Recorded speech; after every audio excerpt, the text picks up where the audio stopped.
Okay, well, as I said, there's this rather offensive anti-vaxxer up in New South Wales. She's a blogger. Her name is Sarah Mills. She's from the mid-north coast, and she doesn't agree with vaccinations. She's got 3 kids, and she's dressed up herself and her kids in stripy pyjamas, and also in another photo put on yellow stars of David.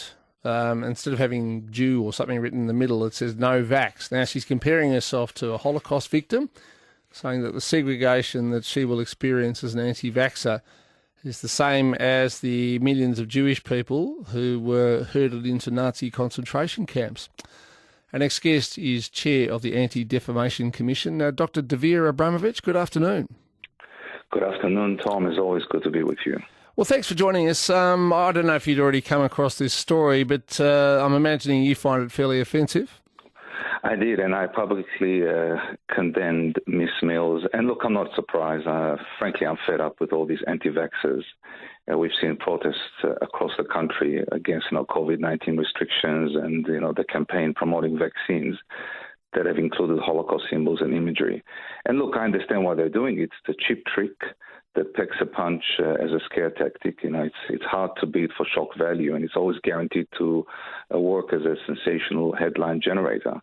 But, Tom, you don't have to be a professor of history to understand that there's a world of difference between what happened during the Nazi regime and what's happening today. And, the anti-vaxxers would have us believe that being told that you need a vaccine to go into a pub is the same as, the final solution, the shooting of families in open fields, the gassing of mothers and children in the gas chambers that were perpetrated by the Third Reich. It's wrong. It's offending. They're borrowing the pain of the Jews to give credence to their own campaign.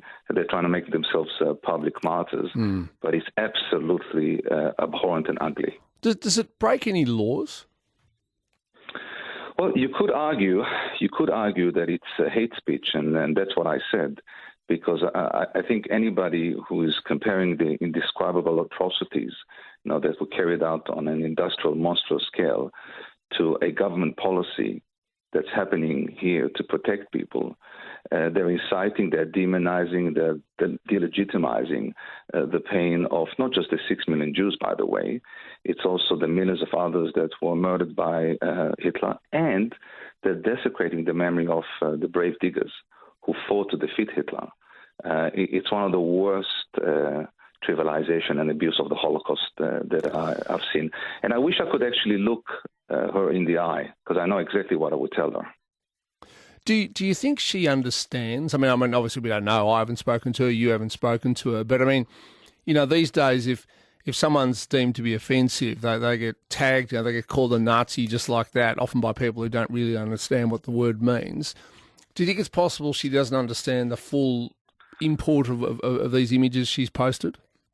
Yeah. First of all, people tend to quickly go to the Holocaust playbook today because it's easy. It's lazy. These kind of irresponsible analogies that make a mockery. I'm like you, Tom. I don't give adults covers or a free pass.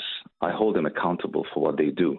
And I think she knows that the yellow star was the symbol that Jews in Nazi Germany were required to wear visibly on the outside of their clothing in order to be identifiable as Jews. She also knows that if Jews refused to comply, you know what happened to them? They were shot on the spot. No. She knows that.